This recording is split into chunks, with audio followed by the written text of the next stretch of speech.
बर्बाद होना। HQ-9 air defence system जो चाइना से पाकिस्तान को मिला है, अब पाकिस्तान को शायद गंभीरता समझ में आ रही होगी कि पाकिस्तान अगर वॉर एस्केलेट करेगा तो अब हालात उसके उलट पड़ने जा रहे हैं।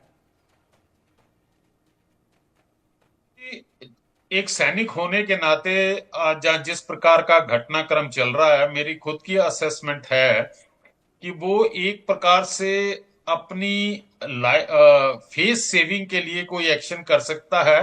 वो किसी भी हालत में नहीं है कि वो फुल फ्लेज वॉर जो है वो भारत के साथ लड़ सके। पूरा जग जाहिर आप है असीम उनकी मुनीर की क्या। मजबूरी के बारे में भी बता रहे थे। जी, मैं आता हूं राजीव जी उसके ऊपर।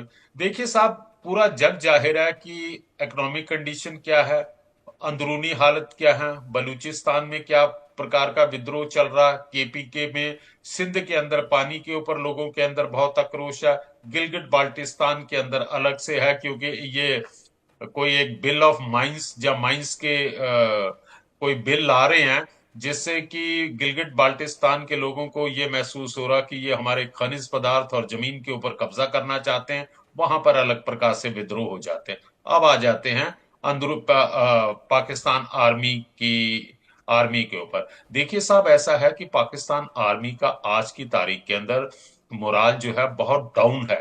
अगर आप पाकिस्तान के जो जनरल्स हैं जो कि मलाई खा रहे हैं, उनकी स्टेटमेंटों को छोड़ने के बाद अगर आप लोअर लेवल के ऊपर देखते हैं तो पाकिस्तान आर्मी के अंदर खबरें आ रही थी तकरीबन 2500 अफसर और तकरीबन 1200 के करीब जो है जवानों ने रेजिग्नेशन दिया है। और रेजिग्नेशन के अंदर उन्होंने कारण दिया है कि हम अपनी घरेलू समस्याओं की वजह से जो है रिजाइन कर रहे हैं। मैं एक सैनिक होने के नाते बता सकता हूं कि कुछ इंग्रेडिएंट्स होते हैं या इंडिकेटर्स होते हैं जिससे कि आपको सेना के मोराल के बारे में पता चल जाता है। सबसे बड़ा इंडिकेटर होता है कि अगर मास रेजिग्नेशन हो रहा है किसी सेना में, तो इसका मतलब है कि सैनिकों को अपनी लीडरशिप के ऊपर जो है किसी प्रकार का भरोसा नहीं। और वो भरोसा क्यों नहीं है राजीव जी, कि जैसे ही युद्ध के संकट के बादल मंडराए पाकिस्तान के ऊपर, तो ये पाकिस्तान का जो आर्मी चीफ है मुल्ला मनीर, इसने और कुछ जनरलों ने एक चार्टर्ड प्लेन के अंदर अपनी फैमिलीज को ओवरसीज भेज दिया। अरे तो साहब, ये चीजें छुपती नहीं है, ये चीजें ट्रिकल डाउन हो जाती हैं। जो लोअर रैंकिंग ऑफिशियल है, जो एकदम जवान है सही बात पाकिस्तान पकड़ी आपने, एकदम सही। जी, मैं आगे आता हूं। उसके बाद क्या हो गया कि जिस प्रकार से ये बलूचिस्तान के अंदर बलूच लोगों के साथ अत्याचार कर रहे हैं, उनकी औरतें बेटियों के साथ दुर्व्यवहार कर रहे हैं, और जिस प्रकार से इन्होंने आज की तारीख के अंदर डॉक्टर महरंग बलोच जो है वो इंटरनेशनल नेम है, घर घर के अंदर उस लड़की को जानते हैं और उसे नोबेल पीस प्राइज के लिए भी मनोनीत किया जा रहा है, जैसा कि खबरों में सुना है। मैं सत्यापन तो नहीं कर सकता हूं। जिस प्रकार से आपने डॉक्टर महरंग बलूच को गिरफ्तार किया, उसकी चुन्नी खींची गई। अरे किसी सभ्य समाज के अंदर आप किसी औरत के साथ इस प्रकार का पब्लिक व्यू में नहीं काम कर सकते हैं। अब आ जाते हैं बलूचिस्तान के। देखिए साहब, ऐसा है कि पाकिस्तान के अंदर जो है ना बलोच रेजिमेंट्स हैं, ना जाने कितनी बटालियन है, ऑफ हैंड मुझे याद नहीं है कि 20 हैं या 25 बलोच बटालियन है। तो जो बलोच रेजिमेंट के जवान हैं, जहाँ मिडिल लेवल ऑफिशियल हैं, जो सूबेदार जमादार वगैरह जो भी कुछ होंगे, वो बलूचिस्तान से आते हैं। जब वो देखते हैं कि बलूच के अंदर हमारी आर्मी इस प्रकार के हमारे भाई बहनों के ऊपर जुल्म ढा रहे हैं, तो उनके मन के अंदर भी एक प्रकार का आक्रोश आता है। और खबरें आ रही हैं कि काफी बलोच रेजिमेंट के जो बलोच सोल्जर्स हैं, उन्होंने भी रिजाइन करके और वापस वो अपना बलूचिस्तान में चले गए हैं। बलूचिस्तान में चले गए हैं तो इसका क्या इंडिकेशन है? तो वो भी तो बीएलए के अंदर शामिल होंगे, जब अपने लोगों को वो ट्रेनिंग देंगे। और इस तो तरीके से ओवरऑल पाकिस्तान का सैंडविच बनना तय है। मैं प्रोफेसर मनोज कुमार के पास आता हूं। प्रोफेसर अभी मनोज मुनीर कुमार, की बात नहीं आपने सुनने, मुझे खत्म करने मैं दी। आता हूं सर, मैं आता हूं, मैं एट लेंथ जाऊंगा लेकिन बीच में उनको लाना जरूरी है। प्रोफेसर मनोज कुमार, जो पाकिस्तान अभी पिछले कुछ दिनों से कर रहा है और भारत ने जैसे रिटेलिएट अब पाकिस्तान पर किया, और भारत ने फॉरेन सेक्रेटरी के जरिए बात बता दी है कि भारत नहीं कर रहा है, शुरुआत पाकिस्तान ने की है, भारत ने बस जवाब दिया है। क्या बलोच लिबरेशन आर्मी सिंध पहले से आजाद होने की मुहिम में जुटा हुआ है। खैबर पख्तूनख्वा वजीरिस्तान को अफगानिस्तान अपना कहता है। पाकिस्तान कई फ्रंट पर अब आगे उलझने जा रहा है और टुकड़ों में बंटने की तैयारी है।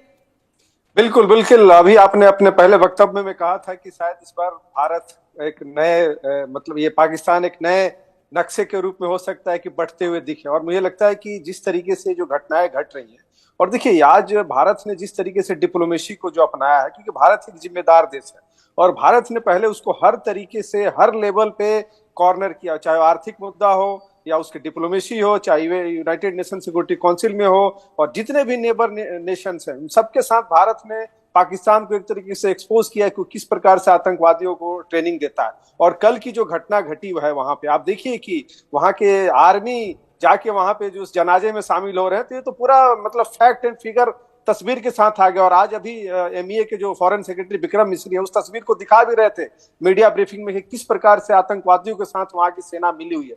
तो ये तो अब जग जाहिर हो चुका है। दूसरी बात रही बात बीएलए की, तो देखिए बीएलए का जब से वहां पे जिस प्रकार से पाकिस्तान एट्रोसिटी करता है, क्योंकि पंजाब का सबसे बड़ा प्रांत बलूचिस्तान है और वहां पे नेचुरल रिसोर्सेज भरा हुआ है, और उस नेचुरल रिसोर्सेज में वहां के लोगों की कोई भागीदारी नहीं है किसी भी स्तर पे। आप समझ सकते हैं कि वहां की क्या स्थिति है। तो आज बलूच जिस तरीके से वहां पे निकल के आए हैं और उनका टीटीपी का जो समर्थन मिल रहा है, अभी आपने सिंध की बात की और उधर खैबर पख्तूनख्वा की बात की, तो आप समझ सकते हैं कि पाकिस्तान की आज स्थिति बहुत ही खराब है। और जिस प्रकार से जनरल मुनीर हर लेवल पे एक्सपोज हो रहे हैं, और आप देखिए आज ही आपके टीवी चैनल पे बलूचिस्तान में जब भारत ने कल अटैक किया तो लोग वहां जश्न मना रहे हैं, वहां का झंडे हटा दिए गए हैं, वहां की जो आर्मी है, जो जितने भी गवर्नमेंट इंस्टीट्यूशन है वहां की, उन सब पे बीएलए के झंडे लहराए जा रहे हैं। तो आप समझ सकते हैं कि आज बलूचिस्तान की क्या स्थिति है। तो मुझे जो दिख रहा है आने वाले समय में जिस प्रकार से पाकिस्तान चारों तरफ से घिरते जा रहा है और भारत के साथ उसने जो एक फ्रंट खोल लिया है, और भारत इस बार चुप रहने वाला नहीं है, क्योंकि भारत की 140 करोड़ जो जनता है इस नेतृत्व पे भरोसा कर रही है। और आज सर्वदलीय बैठक में जिस प्रकार से सारे पॉलिटिकल पार्टीज, भारत में मल्टी पॉलिटिकल पार्टी सिस्टम है, सबके अपने अलग अलग एजेंडे होते हैं, लेकिन आज जिस एक मत से भारत सरकार पे भरोसा जताया है और सबने एक तरीके से फ्री हैंड दिया है, और मुझे लगता है कि भारतीय सेना के लिए एक बड़ा ही गोल्डन अपॉर्चुनिटी है कि इस जो समस्या है, जो हमेशा से जब से पाकिस्तान बना है तब से इंडिया इसका सबसे ज्यादा भुक्तभोगी रहा है हर फील्ड में, तो मुझे लगता है कि उसे समाप्त करने का इससे बेहतर मौका नहीं मिल सकता है। और रही बात एस्केलेशन की, तो देखिए पाकिस्तान हमेशा से जो भी अंतर्राष्ट्रीय संधि होती है उसको तोड़ता है। अगर आप पिछला इतिहास देख लीजिए तो कारगिल में भी उसने शिमला समझौता को तोड़ रखा है। उसी प्रकार से आज भारत ने पहली बार जिस तरीके से उसके हर फ्रंट को, जितने भी ट्रीटी है उसको एक तरीके से एक्सपोज किया है तोड़ के, तो मुझे लगता है कि भारत